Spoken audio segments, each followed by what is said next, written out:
क्रिया। स्कूल में हम सब ने इसके बारे में पढ़ा तो है ना? पर कभी सोचा है कि जो हमने स्कूल में पढ़ा वो पूरी कहानी थी भी या नहीं? आज हम क्रिया की असली पूरी कहानी को समझेंगे। चलो सीधे कुछ सवालों पर आते हैं जो दिमाग को थोड़ा घुमा सकते हैं। पहला सवाल, क्या होना एक क्रिया है? और हाँ, क्या सोचना भी एक क्रिया है? और अब सबसे बड़ा सवाल, क्या हर काम ही क्रिया होता है?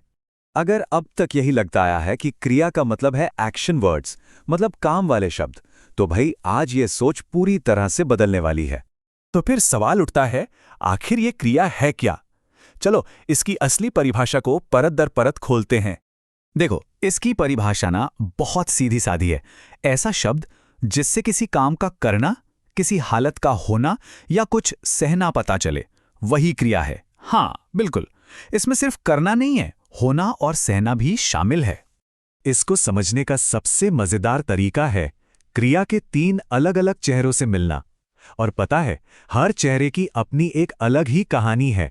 तो ये हैं वो 3 पहलू, करना, होना और सहना। बस ये 3 शब्द, पूरी कहानी इन्हीं में छिपी है। तो मिलते हैं पहले चेहरे से। यह है कार्य बताने वाली क्रिया, जैसे रवि दौड़ता है।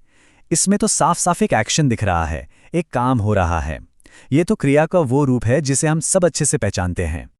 अब आते हैं दूसरे और ज्यादातर लोगों को कंफ्यूज करने वाले चेहरे पर। यह है होने की क्रिया। उदाहरण देखो, रवि ईमानदार है। अब यहां रवि कोई काम तो कर नहीं रहा है ना, कोई एक्शन नहीं हो रहा।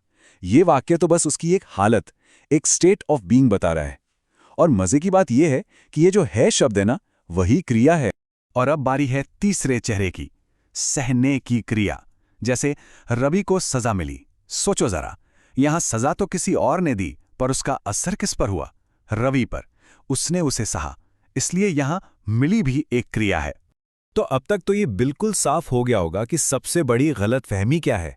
यही सोचना कि क्रिया का मतलब सिर्फ और सिर्फ एक्शन होता है। और देखो, ये स्लाइड तो पूरी बात को एक ही बार में समझा देती है। एक तरफ है गलतफहमी कि क्रिया मतलब सिर्फ एक्शन, और दूसरी तरफ है असली सच कि क्रिया का मतलब है करना, होना और सहना, इन तीनों का कॉम्बिनेशन। अच्छा, कहानी तो समझ ली, तो अब इस नई नई जानकारी को टेस्ट किया जाए। चलो देखते हैं कि हम क्रिया को पहचान पाते हैं या नहीं। और हां, इसको पहचानने की एक बड़ी मजेदार ट्रिक है, एकदम क्विक ट्रिक। किसी भी वाक्य में शब्द से बस ये 3 सवाल पूछो। क्या किया, क्या हुआ या फिर क्या सहा। जिस भी शब्द से इनमें से किसी का भी जवाब मिल जाए, बस वही है हमारी क्रिया। चलो अब इस ट्रिक को आजमाते हैं। वाक्य है रवि अच्छा है। तो बताओ इस वाक्य में क्रिया क्या है? ए रवि, बी अच्छा, सी है या फिर डी कोई नहीं। सोचो सोचो। और सही जवाब है ऑप्शन सी, है। जी हां, है ही इस वाक्य की क्रिया है। लेकिन क्यों? क्योंकि है एक होने की क्रिया है। मतलब ये रवि की हालत, उसके अच्छे होने की स्टेट ऑफ बीइंग को दिखा रहा है। यहां कुछ हो रहा है, भले ही कुछ किया नहीं जा रहा। इसको एक और रोजमर्रा के उदाहरण से समझते हैं। जब कोई कहता है मैं थका हूं, तो वो उस वक्त कोई भागदौड़ तो नहीं कर रहा होता, पर ये जो हूं शब्द है ना, वो उसकी थकी हुई हालत को बता रहा है। इसलिए हूं भी एक क्रिया है। तो चलो इस पूरी बातचीत के जो सबसे जरूरी पॉइंट्स हैं, उन्हें एक बार फटाफट से दोहरा लेते हैं ताकि वो हमेशा के लिए दिमाग में बैठ जाएं। तो इस कहानी का सार क्या है? पहली बात, क्रिया के एक नहीं 3 चेहरे हैं, करना, होना और सहना। दूसरी बात, है, हूं, था, ये छोटे छोटे शब्द असल में बहुत पावरफुल क्रियाएं हैं, इन्हें कभी अंडर एस्टिमेट मत करना।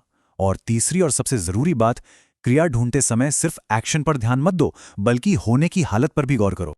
तो अब आखिर में बस एक सवाल, इस पूरी कहानी को जानने के बाद क्या अब अपने ही वाक्यों में छिपी हुई इन क्रियाओं को ढूंढा जा सकता है?